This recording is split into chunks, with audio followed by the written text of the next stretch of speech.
भोगोगे तुम। ये जो निकलता है ना भोगोगे, ये अकाट्य होता है। क्योंकि किसी का भी हृदय, मान लो किसी भी जीव जंतु को आप कष्ट दें और उसका हृदय आह भर जाए, तो वो आह वज्र की लीक है, तुम्हें भोगना पड़ेगा। वो आह किसी की ना लेना जिंदगी। कोई ऐसा कोई आह भर करके कह दिया तुम समर्थ हो, हम तो कुछ कर नहीं सकते, वो अंदर से दुखी, फिर तुम्हारी सामर्थ्य काम नहीं करेगी, मिट्टी में मिला देगी। ऐसा नहीं कि आप जो कर रहे हैं कोई देख नहीं रहा, कोई हिसाब किताब नहीं, जो कर रहे हैं अवश्य में भोक्तव्यम, बहुत सावधान। स्वयं नित्य निरंतर कर्मों के जाल को रच रहा है और अपने आप को बांध रहा है। आपको मुक्त होना है, बंधना नहीं है। जीव का जन्म कर्मों के अनुबंध से होता है, कर्मों के बंधन से होता है, और उसको अपना ऋण चुकाना होता है। कर्मानुबंध ये बहुत सूक्ष्म विषय है। जैसे आप जिस परिवार में जन्म लिए हैं, तो उस परिवार के लोगों से आपका ऋण है, इसलिए उसी परिवार में आप आए हैं। और ऋणानुबंध, उसको बिना चुकाए या बिना वसूल किए आप वहां से जाएंगे नहीं। आपको लेना है तो वसूल करना है, और देना है तो चुकाना है। ये पूर्व के जन्मों से निश्चित किया गया है।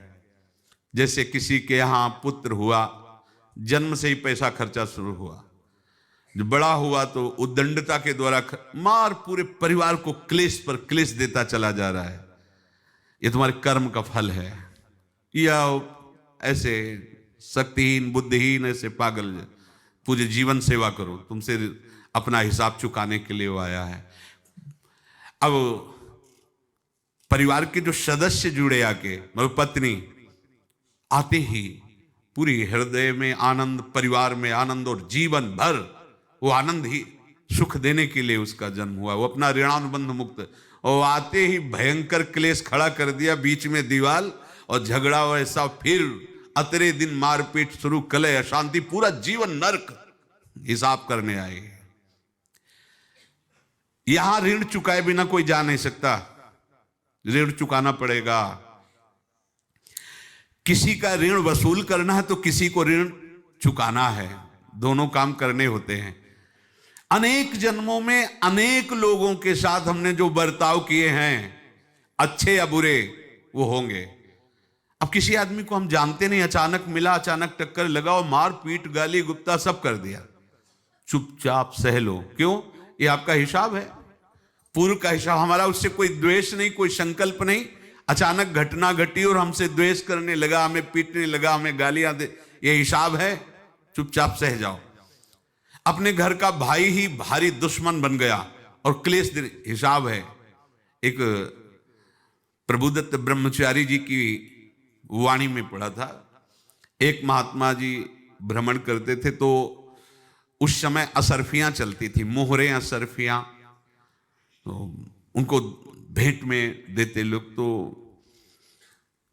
या तो ठाकुर सेवा में लगे तत्काल, या संत सेवा में तत्काल लगे, उसका संग्रह करके डोलना ये ठीक नहीं है। बैरागी के लिए सिद्धांत में ये ठीक नहीं है।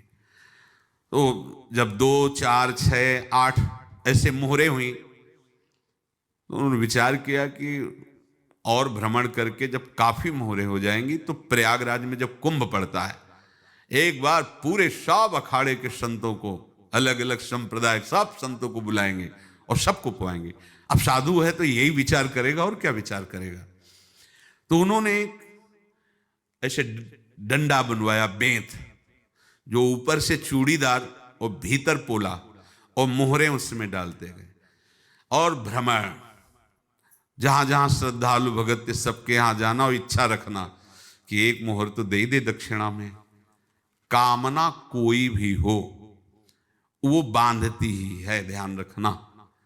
इसीलिए प्रभु जो चाहे वो करे, अपनी चाह नहीं रखनी चाहिए, अपनी चाह प्रभु की चाह में मिला देनी चाहिए।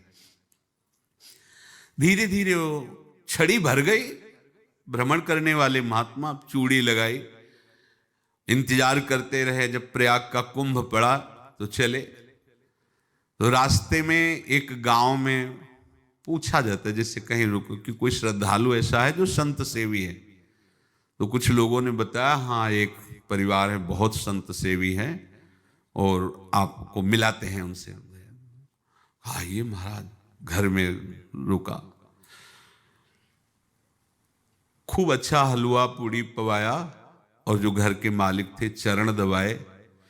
चरण दबाते दबाते उनकी दृष्टि पड़ी उस डंडे पे, इतना मोटा और ऊपर से कुछ चूड़ी सी भी नजर आ रही, इस डंडे में तो कोई रहस्य है ही है। अब महात्मा जी को खवा पिला के सुला दिया। महात्मा जी जब सो गए तो पत्नी से धीरे से कहा, वो डंडा लाओ बाबा जी का डंडा। वो चूड़ीदार जो ही खोला पलटाया तो सैकड़ों मोहरे। ऐसे संत रोज पधारे भगवान, तुम आनंद हो जाए फिर क्या। पत्नी से कहा नाप के कंकड़ लाओ। वो तो महात्मा जी तो खाए खीर पूड़ी आराम से सो रहे। रात में पूरी प्लानिंग करके उसमें कंकड़ भर के चूड़ी लगाकर सिराने रख दिया, सारी मोहरें हटा ली। महात्मा जी आराम से छड़ी उठाए तो वजन पक्का। वैसे बड़े लोग चतुर होते हैं, पर ये नहीं जानते कि कर्म कितना भयानक होता है। और उनकी कोई संतान नहीं थी, पर धन में इतना प्रेम उनको था। बहुत सावधान। साधु महात्माओं के पास जो अर्थ है, गृहस्थी अगर आता वहीं से है, पर अगर उसको जोर जबरदस्ती या किसी छल कपट से, तो वो उसका विनाश ही करता है। आज तक का प्रमाण है। अब उनको ये भाव पता नहीं होगा, या पता होगा तो लोभ के कारण वो उसको मान नहीं पाए होंगे।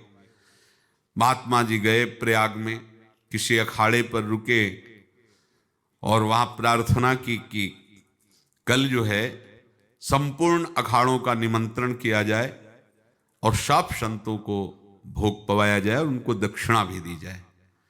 महंत ने सोचा कि बहुत बड़ा है तो उत्सव है, क्योंकि प्रयाग में कितने हजारों संत महात्मा सब। तो उनका महाराज बोरों इसमें चीनी और टीनों घी लगेगा, सब व्यवस्था। बोले आप मंगाइए, एक एक हिसाब हम करेंगे, हमारे पास सब व्यवस्था है।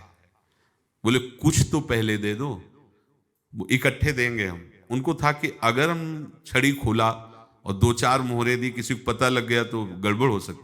बोले हम भंडारे के समय आखिरी में सब कुछ आपको दे देंगे। ठीक है। वो अपने पास से पैसे लगाकर खूब जितना सामग्री सब लाए लाखों की, और सब संतों को निमंत्रण कर दिया। संत जन निमंत्रित हो गए, भंडारा बन रहा है। तब वहां के महंत है, उनका देखो भंडारा भी बन रहा है, संतों को निमंत्रण। अब आप अर्थ की व्यवस्था कीजिए, क्योंकि इतनी बड़ी हमारी सामर्थ्य नहीं थी जितना हमने किसी तरह हमने व्यवस्था की। अब मुझे अर्थ चाहिए, तभी आगे की व्यवस्था बढ़ेगी। संतों को दक्षिणा देंगे और जिनसे अर्थ लिया उनको दे। देखो रसोई बन गई है सब। उनका छत में विश्वास नहीं तो ये अभी चूड़ी खोली। उनको तो था ना कि मोहरे हैं कंकड़। तो अब जैसे कितना उनको सदमा लगा होगा, हजारों संतों का निमंत्रण, रसोई बन, मतलब संत हो के छल कपट। तो उनका महाराज आपने तो हमारा नाश कर दिया, जो महंत थे। अब बताओ रसोई बन गई, संत निमंत्रित हो गए, और आप ये कंकड़ दिखा रहे हैं हमको। आपने तो हमें बर्बाद कर दिया, हमारी इतनी सामर्थ्य नहीं थी, आप पहले बता देते। संत होकर ऐसा छल कपट।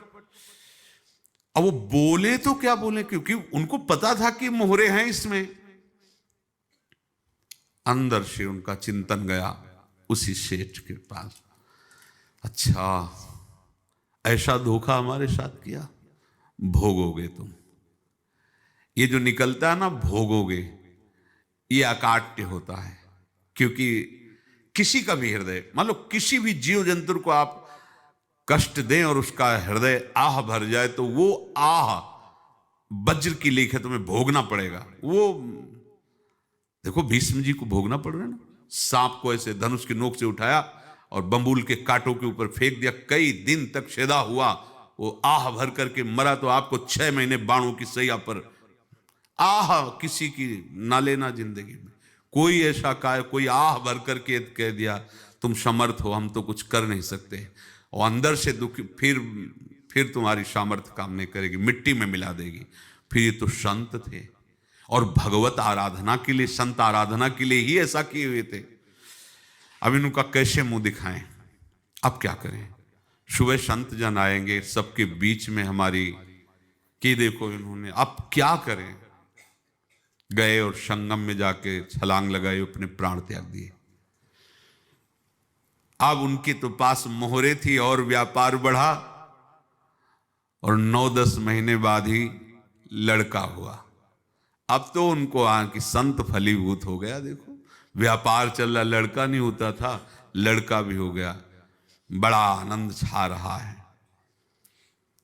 जब से वो प्रकट हुए और धन की वृद्धि शुरू हो गई, पढ़ाई लिखाई में उनके खर्चा हुआ सब, बस बीमारी शुरू हो गई उनके शरीर में। अब उसमें पैसा जाना शुरू हुआ। इतने आसक्त तो वो दोनों हो गए कि कुछ भी हो, व्यापार ठप, संपत्ति बेचना शुरू। तो उन्होंने कहा कि बेटा मैं क्या कर सकता हूं तुम्हारे लिए? बोले हमारी अंतिम इच्छा है, प्रयाग चलो और जितने प्रयाग में संत महात्मा सबको एक बार भंडारा करवाओ। हमारी इच्छा अंतिम है, क्योंकि अंतिम यही इच्छा थी। तो बोले अब ज्यादा संपत्ति तो नहीं रह गई। तो बोले घर बेच दो, मेरे लिए ही तो है, बेच दो। मुझे लगता मैं बचूंगा नहीं, पर मेरी अंतिम इच्छा पूर्ण कर दो। घर बेच दिया, जेवर बेच दी। वहां गए, जब संत सेवा की तो बोले मुझे संगम तक ले चलो। संगम तक ले गए और बोले समझे तुम चुराए थे और हमने उसको छीना है, कुछ नहीं रह गया तेरे पास कुछ, अब केवल ममता और आसक्ति में जलकर मर और नरक प्राप्त कर। मैं वही महात्मा हूं जिसकी तूने मोहरे ली थी, शरीर छोड़ दिया। महात्मा को जन्म लेना पड़ा और इनको दुर्गति भोगनी पड़ी। ऋणानुबंध, होश में। ऐसा नहीं कि आप जो कर रहे हैं कोई देख नहीं रहा, कोई हिसाब किताब नहीं, जो कर रहे हैं अवश्य में भोक्तव्यम। बहुत सावधान। अनेक जन्मों में अनेक लोगों से जो कुछ लिया दिया है, इस लेने देने को मिटा देने के बाद ही तुम मुक्त हो गए। इसीलिए एक उपाय है, लेना न देना, मगन रहना। क्या? मालिक को समर्पित हो जाओ, मालिक को अपना माना हुआ समर्पित कर दो, खत्म। अहम त्वाम स्वरूपापेभ्यो मोक्षयिष्यामि, सब खत्म। आगे पीछे लेना देना सब खत्म। एकादश स्कंद में भगवान श्री कृष्णचंद्र जी ने कहा, जो मेरे चरणों का आश्रय लेकर मेरा भक्त मेरा भक्ति करता है, उसके पितृ ऋण, मातृ ऋण, देव ऋण, ऋषि ऋण, सब ऋणों से मैं मुक्त कर देता हूं। बस यही एक उपाय है। जो इसके बंद करने का उपाय भक्तों के लिए है, वो यही है, भगवान की शरण में होकर अपना माना हुआ पूरा भगवान के अर्पित कर दो। अर्पित करने का तात्पर्य उसमें अहम हटा दो। तो दियम वस्तु गोविंदम तुभ्यमेव समर्पये। जिनसे तुमने सेवा करवाई है उनकी सेवा करनी पड़ेगी। जिनसे तुमने जो कुछ लिया है उनको देना पड़ेगा। ये लेने देने का व्यापार जब तक समाप्त नहीं होगा तब तक तुम्हारा जन्म मरण चलता रहेगा। अब आपको यहां समझना है, यदि आपसे किसी ने पैसे लिए बेईमानी करके नहीं दे रहा है तो आप उसको गाली मत दीजिए। आपने बेईमानी की थी इसलिए आपकी बेईमानी हुई है, ले गया, कोई बात नहीं है, बंधन से मुक्त हुए। जो बोझा था चला गया। उसको ऐसा ना देखे कि ये बेईमान हमारे रुपए मार लिए, अब जो कुछ होगा देखेंगे। अगर आप आगे नया कुछ करते हैं तो फिर आगे का हिसाब आपको भोगना पड़ेगा, ध्यान रखना। ऐसा नहीं है कि आपको भोगना नहीं पड़ेगा। एक ही उपाय है कि अब जो शरीर धारण किए इसी में जो भोग ले, आगे ना होना चाहिए। तो क्या करे? सर्वतो भावेन भगवान की शरण ले ले। ये तो सर्वाणि कर्माणि मयि सन्न्यस्य मत्पराः अनन्येनैव योगेन माम ध्यायन्तु उपासते तेषामहं समुद्धर्ता मृत्यु संसार से। ये बड़ा कठिन है पार होना, कोई छोटी मोटी बात है। एक महात्मा बाल्यावस्था से भजन करते थे, शालिग्राम भगवान पास रखते थे और उन्हीं की आराधना करके बस पाठ, नाम, जप और भ्रमण करते थे। यौवन अवस्था थी, गंगा जी के किनारे अपने ठाकुर को विराजमान करके स्नान करने के लिए कपड़ा ही उतार रहे थे कि 90 लोग आ गए, भाला तलवार सब ले, मारो मारो इसको मारो, घेर लिया। तो उन्होंने हाथ जोड़कर कहा हमने क्या अपराध किया, कोई सुन ही नहीं रहा। तो उन्होंने कहा मार तो डालोगे ही आप, 90 लोग, हम कोई अस्त्र शस्त्र तो लिए नहीं, एक बार हमें गंगा में डुबकी लगा देने दो और अपने ठाकुर को स्नान करा देने दो, फिर इसके बाद आप मार देना। भगवत इच्छा से वो लोग रुक गए, स्नान किया और अंदर से प्रार्थना की, प्रभु ये क्या लीला है आपकी, आपके सिवा मेरा कोई है नहीं और ये मुझे मारना चाहते हैं। तो भगवान ने जानते हो क्या कहा उनके अंतर में, तुम मेरे में ध्यानस्थ हो करके शरीर को छोड़ो, ये लोग मारेंगे, ये मेरे भजन का फल है कि तुम्हें 90 जन्म नहीं लेना पड़ेगा, एक ही जन्म में 90 मिलके, तुमने 90 हिंसा की थी पूर्व में, तो तुम्हें 90 बार जन्म लेना होता और एक एक करके मारते। ये मेरे भजन का प्रताप है कि एक बार में ही 90 का हिसाब हो जाएगा। तुम आंख मूंदो, मेरे ध्यान में मगन रहो, मेरे प्रताप से तुम्हें कोई चोट नहीं होगी और स्वाभाविक मूर्छावस्था में प्राण तुम्हारे छूट जाए। ऐसा ही हुआ, ऐसा हुआ। तो ये बात समझ लो कि ये जो कर्मानुबंध है, ऋणानुबंध है। आप देखो, अगर शाप महात्माओं ने दिया कि तुम्हारे वंश का इससे विनाश होगा, तो भगवान भी परम धाम जा रहे तो उसी कील से, बाण की नोक में जो मछली लील गई थी छोटा कण, उसी से की नोक बनाई और उसी नोक को प्रहार किया, भगवान के श्री चरण में वही बाण की नोक लगी और भगवान ने स्वीकार किया ना। भगवान का बड़ा लीला विचित्र है। अगर छुप करके उधर रामावतार में बात, तो इधर ऐसे स्वीकार किया है भगवान ने। ऐसा कहीं नहीं दिखाया कि मैं भगवान हूं तो मैं अपने लिए, ऐसा नहीं दिखाया। नारद जी का हित किया पर नारद जी ने शाप दिया तो भगवान ने स्वीकार किया। बंदरों ने ही सहायता की, जैसा बोले थे वैसा। ये लीला इस शरीर में भोगनी पड़ेगी। हाँ, ज्यादा को कम में भुगता देंगे, पर अब अगला शरीर ना मिले इसके लिए सर्वतो भावेन भगवान के आश्रित हो जाए। जैसे आपने दुकान फैला रखी है तो उसमें दो काम होते हैं, लेना और देना। किसी को उधार दिया है तो हमें उसे लेना है, और कोई नगद देकर सामान ले रहा है तो उसे सामान देना है, या उधार लिया है तो हमें उधार देना है। अब अगर दुकान बंद करनी है तो तुम्हें देने वालों पर जोर देना है, लेने वालों पर जोर नहीं। लेने वाला तो जाओ हम क्षमा किया, समर्पित किया, हमारा कोई संबंध नहीं, खत्म हो जाए, वो खुशी हो जाएगा। लेकिन देने वाला, तुम अगर दुकान भी उठा दोगे तो जहां भी रहोगे तुम्हारे पास वो आएगा, लाइए हमारा। तो देने पर नजर रखिए, जिसका जिसका हिसाब है वो आपके सामने आता जाए, हटाते जाओ। लेने पर नजर मत रखिए और दुकान फौरन उठा दीजिए, नहीं अगर लेते देते रहे तो चलता रहेगा। आगे चलकर कुछ लेना न देना, मगन रहना बस अपने प्रभु के चिंतन में। अब हम कैसे जाने कि किसको क्या देना है, हमें क्या पता?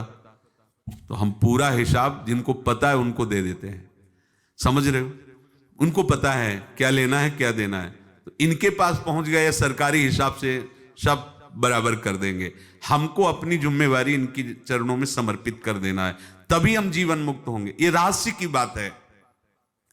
प्रभु कह रहे हैं, यस्य सर्वे समारंभा काम संकल्प वर्जिता ज्ञानाग्नि दग्ध कर्माणं तमाहु पंडितम बुधा। जिसके संपूर्ण कर्मों के आरंभ संकल्प और कामना से रहित हैं, तथा जिसके संपूर्ण कर्म ज्ञान रूपी अग्नि से जल गए हैं, उसको ज्ञानी जन भी पंडित कहते हैं, बुद्धिमान कहते हैं। पूज्य श्री भाई जी महाराज कह रहे हैं, जैसे वहां ज्ञानाग्नि से दग्ध कह रहे हैं, तो अपने वृंदावन वासियों का प्रेमाग्नि से सब कर्म संस्कार दग्ध होते हैं। जिस समय आपके हृदय में भगवत प्रेम का प्रादुर्भाव होगा तो लेश मात्र कभी तुम्हें दुख नहीं भोगना पड़ेगा। प्रेम का प्रादुर्भाव होते ही दुख का नाश हो जाता है। महासुख। जब प्रेम का प्रादुर्भाव होगा तो समस्त पाप भस्म हो जाते हैं, अशांति नष्ट हो जाती है, संसार ज्वाला स्पर्श भी नहीं कर सकती है। जब भगवत प्रेम का प्रादुर्भाव होता है तो हो सकता है उस उपासक के जीवन में दुखों का पहाड़ टूट पड़े, परिवार खिलाफ, शरीर रोगी, अव्यवस्था, बहुत बहुत कुछ, सब कुछ। कह रहे हैं इतना सब होने पर भी उसके हृदय में कोई भी दुख नहीं होता। ये ऐसा सामर्थ्यशाली भगवत प्रेम है।